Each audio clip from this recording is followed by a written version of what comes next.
Oh, wella. Welcome back. Chapter 26, The Black Beach. Kotoger by Joseph Bruchek.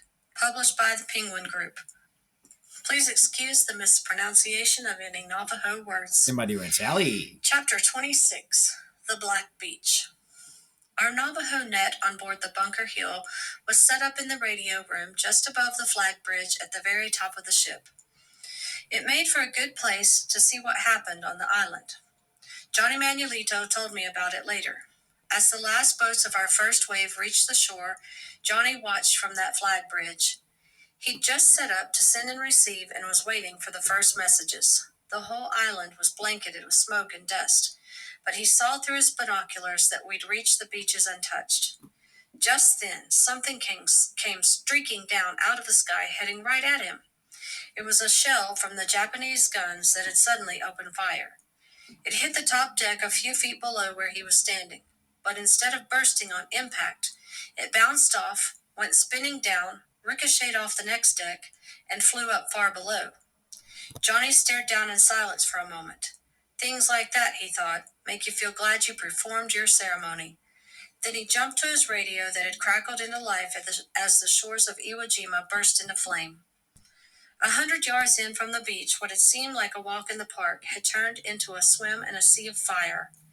The most intense storm of howitzer and mortar shells, machine gun, and small arms fire any of us had ever experienced was raining down on us. Blue-green vapor lines of Japanese tracer bullets stitched the air above our heads. Once again, I heard the sound that is one of the most awful things anyone can hear, the dull thud between the sound of a slap and a punch of a bullet hitting the body of a human being.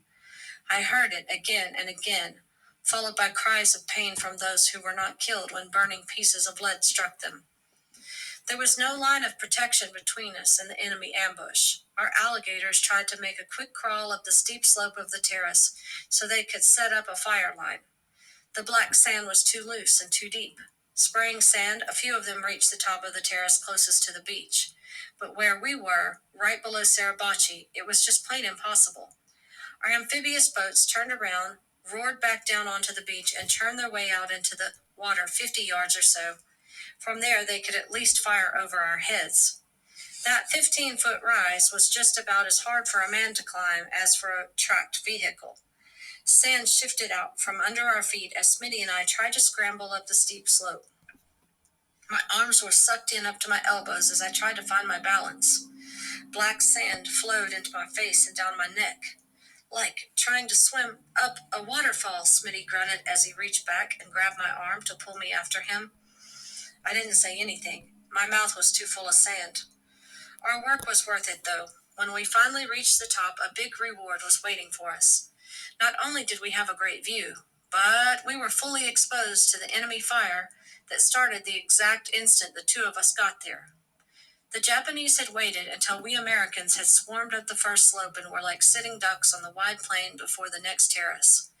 Smitty and I fell to our bellies and scrambled like sand lizards to the only cover we could find, a little dip in the ground. I got out my radio while Smitty dug our foxhole deeper. More Marines were coming in behind us. They needed to know what was happening. I waved at Lieutenant Lewis, who was deepening his own foxhole 50 feet to the right of us. Before long, he had runners bringing the messages that I needed to send back to the ship. Those messages were a measure of how desperate things had become for us by 11. Receiving steady fire from Grid 29B, delivered to Green Beach. 5,000 rounds, 30 caliber, belted, airstrikes with 100-pound bombs at 132 North.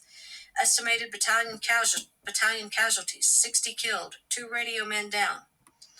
On board ship, the messages from our Navajo net coordinated gunfire, ensured resupply, and helped our commanders estimate what had to be done. Taking the island was going to require every available man. The ships carrying the 3rd Division were called in.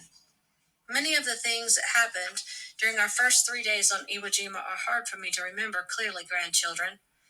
That may be just as well. When I think of that time, scattered pictures appear in my mind. Marines running through fire to hurl grenades into pillboxes. Wounded men limping forward into the fight with nothing more than pistols in their hands. A burning Sherman tank lifted right up into the air and flipped upside down by the explosion of a 500-pound bomb that had been buried as a mine. The still, lifeless faces of men who had shared food with me laughed and joked only hours before, men whose voices I would never hear again. Then there were the smells. The odor of sulfur was everywhere. It mixed with the burning gasoline from the flamethrowers and napalm bombs, the sharp tang of gunpowder, the overheated metal of machine gun barrels so hot that they were melting. Worst of all was the stench of burning skin, so thick at times that many lost their appetites. By the night of that first long day, though, all were so hungry that they wolfed down whatever they had with them. I remember brushing big green flies and black grit off my steak sandwich before eating it in the foxhole Smitty and I constantly had to keep digging out as the hot, shifting sand flowed back over our feet. I also hear clear voices when I remember that time. I hear those voices, and my own heart grows calm again.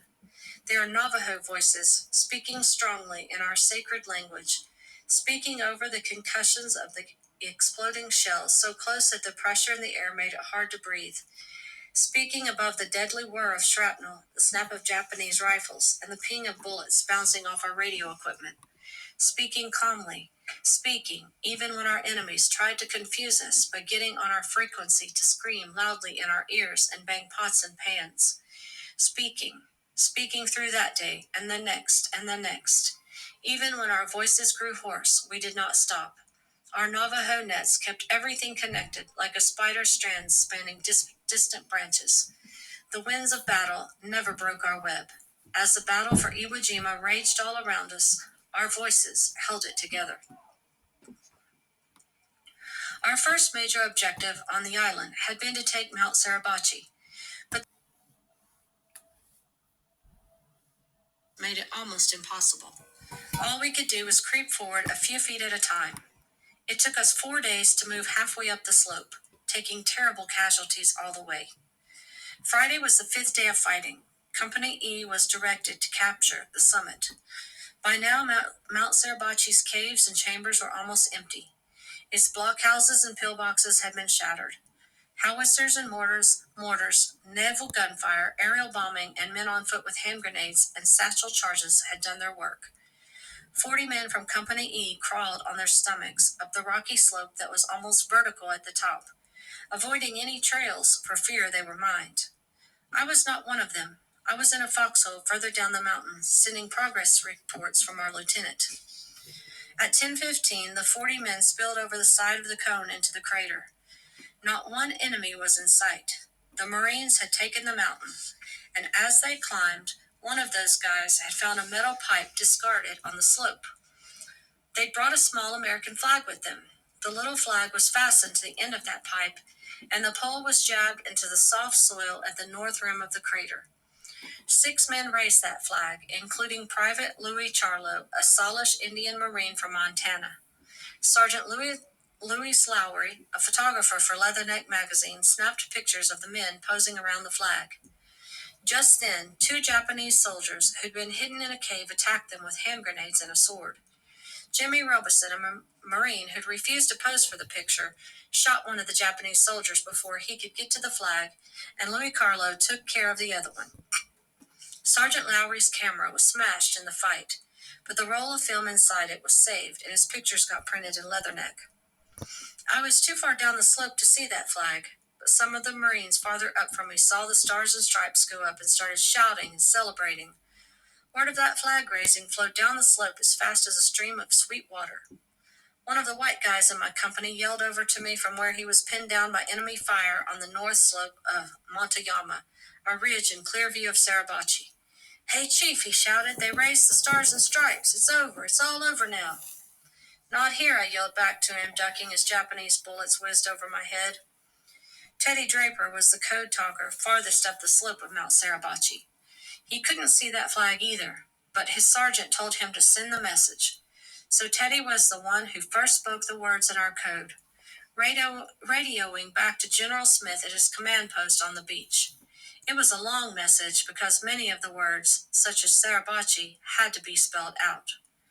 Ashla ma astsosai, se nil ga tin nashi Tzai Ahi Tin Sa Amai Aka Balasana Bi Mosai Bi Zan Dan Aja Da'a Nakai Nakai Sibi Ze Nakia Ta Hash Klish Na Ta Te Bish Tigai Lin Klizzy Dubai Mosai Lin Ga Teken A Ja Da Nasta Klesh Hash Klish Ne Ga Walichi Yi Hish Diba Ana Bi No Da I Dibai Ma I Ajad Sanet Klizzy Doyezi Al Sisiki Klish Ajai Bi Sodai Ze Nol Nizna Nakai Nosba 2. 5th Marine Division, Info, ADC, from Lieutenant 228, East Company, 3rd Platoon.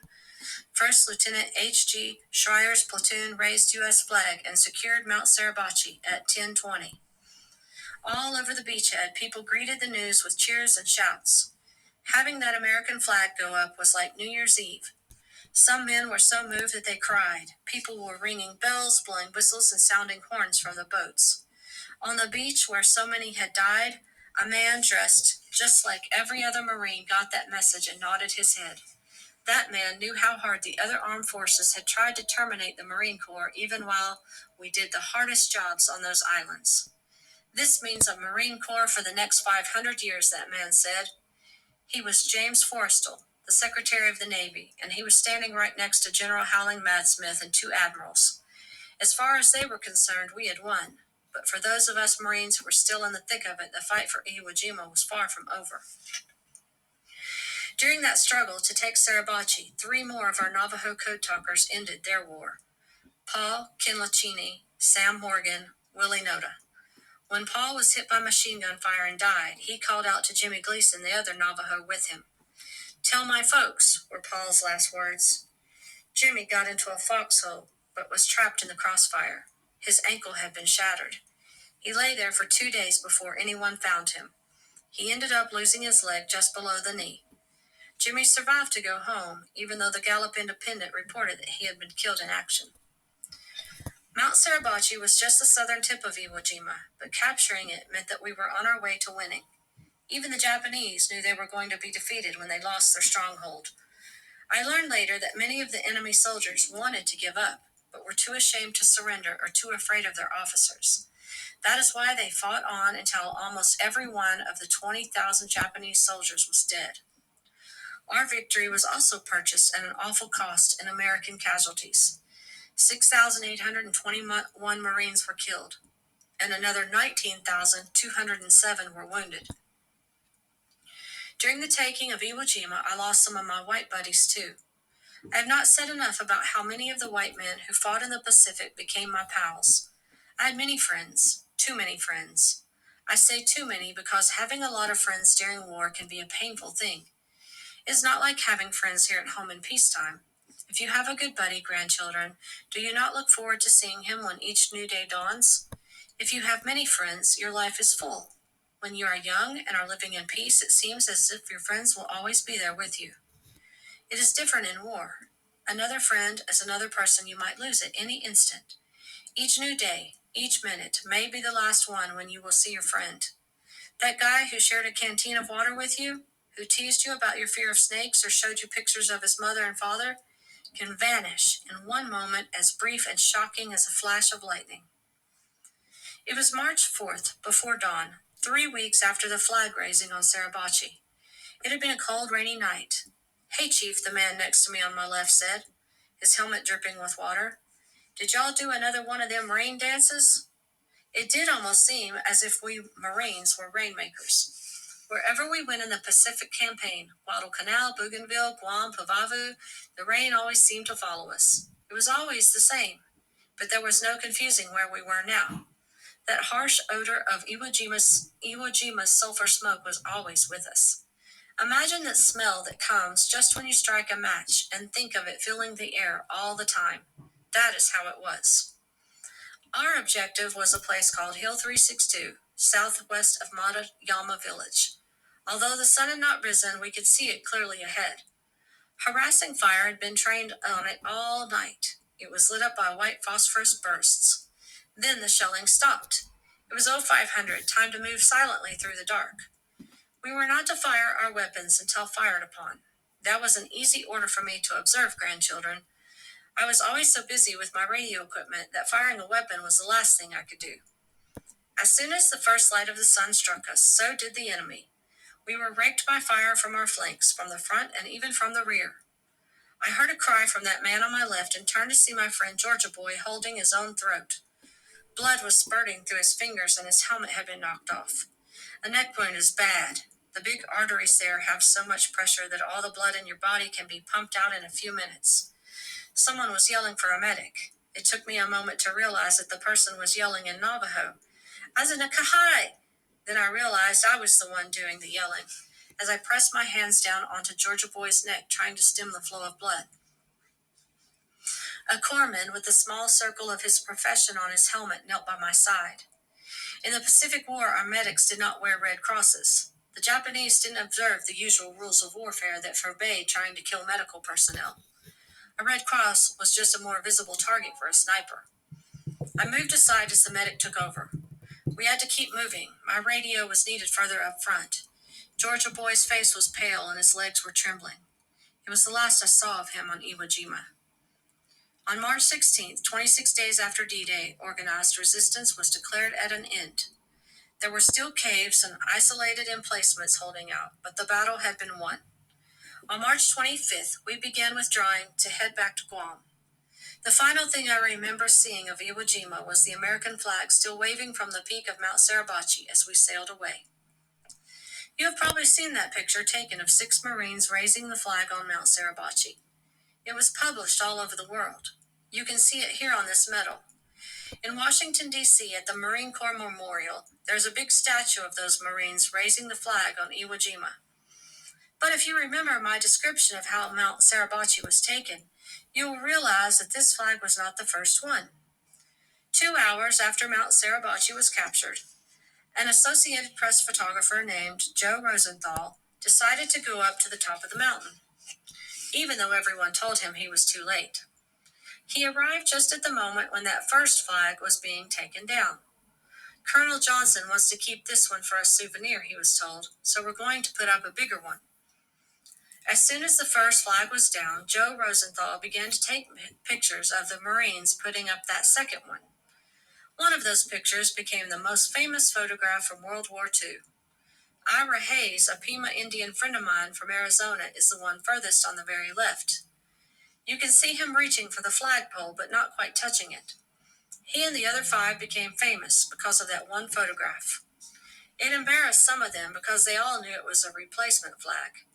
I think that even though there was no fighting on top of Mount Suribachi at that time, those 6 men deserved the praise they were given. They were brave and fought hard.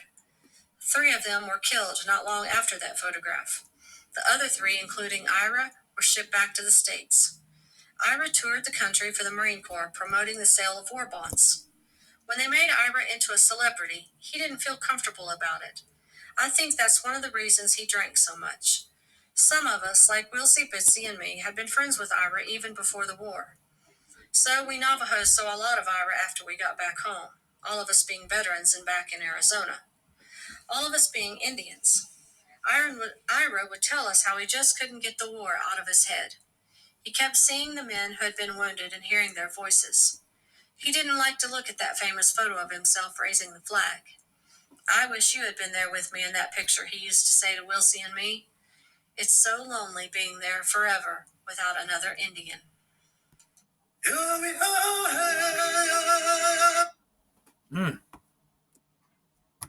Another epic chapter.